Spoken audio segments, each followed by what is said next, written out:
ये चैनल केवल मनोरंजन के लिए है। हम किसी भी तरह के अंधश्रद्धा को बढ़ावा नहीं देते। सब्सक्राइब करें हमारे YouTube चैनल को और देखें एक दिल दहला वीडियो और बेल आइकन दबाना ना भूलें। वो गिनती भी भूल चुके थे कि जंगल में भटकते हुए उन्हें कितना समय हो गया है। अब तो खाने पीने का सामान खत्म हुए भी कई दिन बीत चुके थे। दूर दूर तक जहाँ तलक भी नजर जाती थी बर्फ ही बर्फ नजर आ रही थी। ना कोई पेड़ पौधा ना जंगली जानवर। पेट भरने के लिए उन्हें कोई साधन नजर नहीं आ रहा था।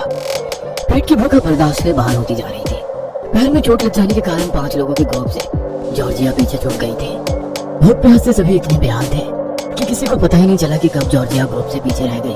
अंधेरी रात में बर्फ के रेगिस्तान में अकेले दर्द से कराती जॉर्जिया को अचानक ही अपने पीछे एक साया सा महसूस हुआ। कौन है वहाँ? जॉर्जिया ने देखा अंधेरे में कोई नकाबपोश हाथ में चमकता हुआ चाकू लेकर उसकी ओर बढ़ रहा है। इससे पहले कि जॉर्जिया संभल पाती, एक तेज धारदार चाकू ने उसकी गर्दन धड़ से अलग कर दी थी। जॉर्जिया को मारने के बाद जॉन ने उसके शरीर के छोटे छोटे टुकड़े कर दिए और आग जलाकर उन्हें भूनने लगा। कुछ पलों के बाद वो एक जानवर की तरह जॉर्जिया का मांस चबा रहा था। उसके शरीर, मुंह और कपड़े हर जगह खून ही खून दिखाई दे रहा था। भूख ने जॉन को एक दरिंदा बना दिया था। जॉर्जिया को मार के खाने के बाद उसके अंदर इंसानियत खत्म हो चुकी थी।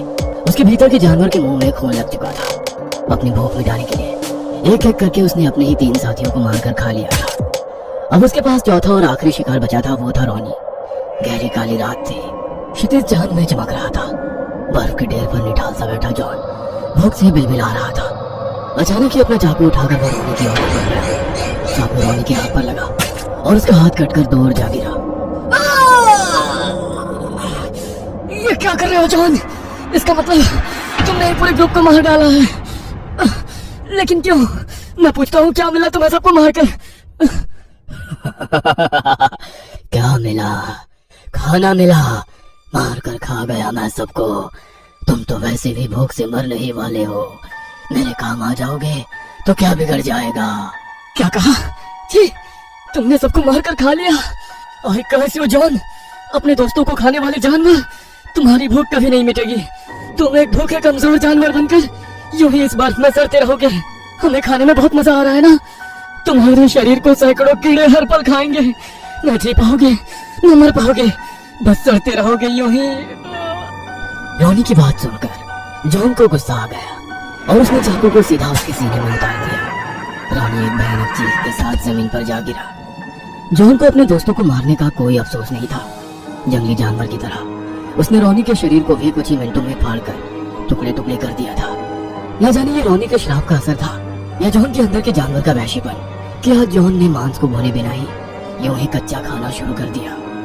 उसके हाथ में पकड़े मांस से खून टपक रहा था और जॉन उस टपकते हुए खून को देखकर पागलों की तरह हंस रहा था। छोड़ दो उसे, छोड़ दो, छोड़ दो। शुभ की चीख सुनकर उसके दोस्त प्रशांत ने उसे झिंझोर कर उठाया। अबे उठ जा, कॉलेज नहीं जाना क्या? किस जॉन को बुलाया था बे? अरे यार, आजकल मैं इंग्लिश नॉवेल द कैनिबल पढ़ रहा हूँ। उसमें ऐसी ऐसी चीज है कि मेरा दिमाग ही हिल गया है। लगता है अब तो सपने में भी मुझे वही सब दिखाई दे रहा है। अबे कम पढ़ा कर इंग्लिश नॉवेल। और ये कैनिबल जैसा कुछ नहीं होता। कोई अपने ही दोस्तों को मारकर खा सकता है क्या? इट इज टोटली फुलिश यार, फैंटेसी है यार। बस पढ़ और एंजॉय कर, ज्यादा सीरियस मत ले। चलो ना यार, अपन लोग मिलकर हिमाचल में नाइट आउट करते हैं। भाई अगर सच में कोई कैनिबल आ गया तो हम चारों मिलकर उसे खा जाएंगे। हम किसी कैनिबल से कम है क्या? शुभ की बात सुनकर सारे दोस्त हंसने लगते हैं। अगले ही सप्ताह में शुभ का जन्मदिन था। उन चारों ने शुभ का जन्मदिन हिमाचल के रोहतांग के पास बने घने जंगल में मनाने का प्लान बनाया। सभी जरूरी चीजें गाड़ी में रखकर वे चारों कैंपिंग के लिए निकल गए। जनवरी का महीना था, बर्फीली हवाएं चल रही थी। उन चारों ने आग जलाई और उसके पास घेरा बनाकर बैठ गए। सबसे पहले उन्होंने साथ में लाया हुआ चिकन आग में भुना और फिर बियर पीने लगे। रात के तकरीबन 11 बजे उन्होंने केक काटा और फिर वे आग के पास बैठे काफी देर तक गप्पे लड़ाते रहे। बाहर बढ़ती ठंड बर्दाश्त से बाहर हो रही थी। हाथ पैर सुनने हो रहे हैं यार, चलो अब टेंट में चलते हैं। रात के 11 बजे के करीब वे चारों टेंट में आकर सो गए थे।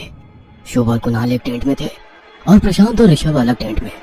गहरी नींद में शुभ को एहसास हुआ जैसे कोई भारी भरकम सी चीज जमीन पर रगड़ रही हो।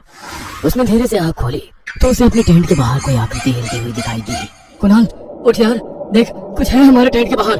अरे यार प्रशांत होगा, वही है भटकती आत्मा, उसे नींद नहीं आ रही होगी। नहीं यार, कुछ और ही है, बाहर से बहुत गंदी बदबू आ रही है यार। शिट, हमने फॉरेस्ट डिपार्टमेंट से परमिशन नहीं ली थी, उन्हें पता तो नहीं चल गया हमारे कैंप का। इतना कहकर कुणाल टेंट से बाहर निकल कर आया।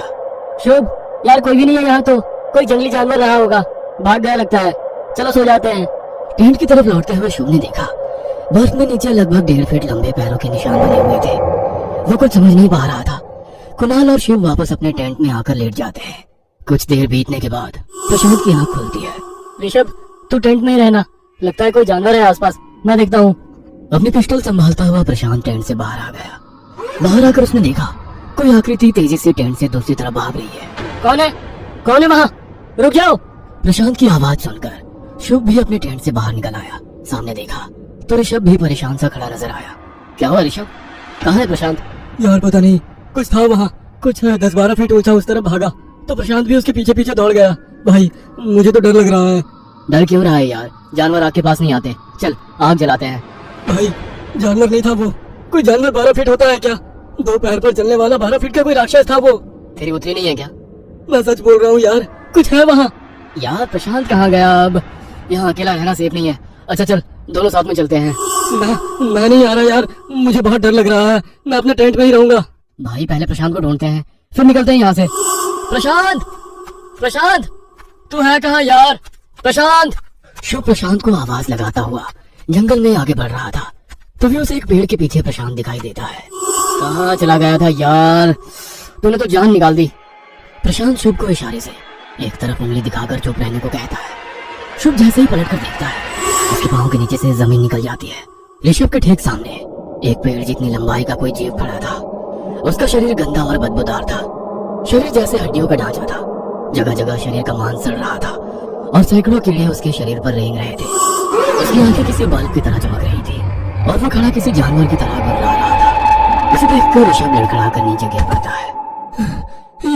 ये क्या है? कोई बचाओ, बचाओ मुझे। ऋषभ इससे पहले कुछ कह पाता, उस जीव ने ऋषभ की आंखें नोच कर बाहर निकाल ली थी। ऋषभ जमीन पर पड़ा छटपटा रहा था। प्रशांत, शूट दिस डायमंड, शूट। प्रशांत ने जैसे ही पिस्टल उसकी तरफ घुमाई, वो बिजली की तरह प्रशांत पर टूट पड़ा। प्रशांत के हाथ से छूटकर रिवॉल्वर जा गिरी। शुभ ने वो रिवॉल्वर उठाई और पूरी ताकत से भागने लगा। वेंडिगो, ये वेंडिगो है। हाँ, बिल्कुल वैसा ही जैसा मैं कैनिबल में पढ़ा था। मतलब वेंडिगो कोई कल्पना नहीं है, ये किसी को नहीं छोड़ेगा। उधर वेंडिगो प्रशांत पर टूट पड़ा। उसने सबसे पहले उसकी गर्दन पर अपने लंबे दांत गड़ाए और उसके कंधे का मांस नोच लिया। आंखों में हैवानियत भरकर उसने प्रशांत पर अगला वार किया और उसके सीने को बीच से चीर दिया। उसके सीने में हाथ डालकर वह मजे से मांस खा रहा था। वेंडिगो ने अपने नाखूनों और भेड़िए जैसे दांतों से बड़ी आसानी से प्रशांत के शरीर के टुकड़े कर दिए। जी भरकर प्रशांत को खा लेने के बाद वह ऋषभ की ओर बढ़ गया। ऋषभ अभी जीवित था और दर्द से करा रहा था। वेंडिगो ने अपने नाखूनों से उसका पेट चीर दिया। ऋषभ की चीखें सीने को छलनी कर रही थी। इन चीखों को सुनकर शुभ का चेहरा डर से सफेद पड़ गया था। दौड़ते हुए उसे अपना अंत सामने दिखाई दे रहा था। जितनी देर तक वेंडिगो प्रशांत और ऋषभ को खाता रहा, उतने समय में शुभ टेंट तक पहुंच गया था। अरे यार कहाँ चले गए थे तुम? यहाँ पता नहीं कैसी भयानक चीखने की आवाजें आ रही है। भाई मुझे डर लग रहा है, सबको बुला लो, चलते हैं यहाँ से। कोई नहीं बचा, वो खा गया सबको। मेरी आंखों के सामने दोनों को कच्चा चबा गया वो। है? कौन चबा गया? क्या बात कर रहा है? यहाँ वेंडिगो है, हमें से कोई नहीं बचेगा, हमारी हड्डियां तक नहीं मिलेंगी। होश में आओ शुभम, कौन वेंडिगो? क्या बोल रहा है भाई? कैनिबल है वो, मैंने बुक में पढ़ा है। उसे अब तक हमारे मांस की महक आ गई होगी। उन दोनों को खाने के बाद अब वो हमारे पास ही आ रहा होगा। तो तूने किताब में पढ़ा होगा ना, ये मरेगा कैसे? बता भाई, क्या करे, कैसे इससे पीछे छुड़ाए? कुणाल की बात सुनकर शुभ ने आग जला दी और दोनों टेंट के ओट में छिप गए। उनके हाथ में जलती हुई लकड़ी थी। कुछ पल के बाद शुभ को अपने पास से सड़े हुए मांस की बदबू आने लगी। वो आसपास ही है। कुणाल अलर्ट रहना। तभी वेंडिगो पास वाले पेड़ से किसी 4 पैर वाले जानवर की तरह नीचे उतरने लगा। उसके लंबे खून से सने नाखून बेहद डरावने लग रहे थे। नीचे उतरकर उसने अपनी लंबी सी जीभ बाहर निकालकर जोर से हिला और उसके बाद वो बिजली की तेजी से शुभ के हाथ पर टूट पड़ा। शुभ जानता था अगर उसके हाथ कमजोर पड़ गए तो बस इसी पल वेंडिगो की जीत हो जाएगी। इसीलिए वेंडिगो के हमले से घायल होकर भी उसने आग वाली लकड़ी नहीं छोड़ी और वेंडिगो के शरीर को उससे जलाने लगा। वेंडिगो घबराकर दूर हटने लगा। शुभ, शूट करो इसको, जल्दी। शुभ ने हाव देखा न था, झट से 3 गोलियां उसके भीतर उतार दी। एक भयानक चीख के साथ वेंडिगो नीचे गिर पड़ा। उसी पर कुणाल और शुभ ने अपनी लकड़ियों से उसके लकड़ी के सींगों को आग लगा दी। वेंडिगो चीखते हुए कुणाल इससे पहले कि कोई और मुसीबत आए, चलो यहाँ से। दोनों गाड़ी से जंगल के बाहर निकल रहे होते हैं। तभी ये क्या हो रहा है मुझे? मेरा पूरा शरीर दर्द से टूट रहा है। ऐसा लगता है मेरी हड्डियां चटक रही हैं। क्या हुआ भाई? तू ठीक है? तू इधर बैठ, गाड़ी मैं चलाता हूँ। गाड़ी रुकवाकर कुणाल ड्राइविंग सीट पर बैठने के लिए आता है तो देखता है गाड़ी के अंदर शुभ तो है ही नहीं, बस एक वेंडिगो ड्राइविंग सीट पर बैठा गुर्रा रहा है। शुभ के दरवाजा खोलते ही वेंडिगो ने अपने भयानक दांत उसके सीने में घुसा दिए थे। कुणाल खून से लथपथ नीचे गिर पड़ा था। वेंडिगो लपक कर उसके सीने पर बैठ गया और उसके सीने में हाथ डालकर उसका मांस नोच कर खाने लगा। शुभ ने किताब पूरी नहीं पढ़ी थी। किताब के पेज नंबर 105 पर लिखा था, वेंडिगो का अंत नहीं किया जा सकता, ये कोई जानवर नहीं, एक श्राप है।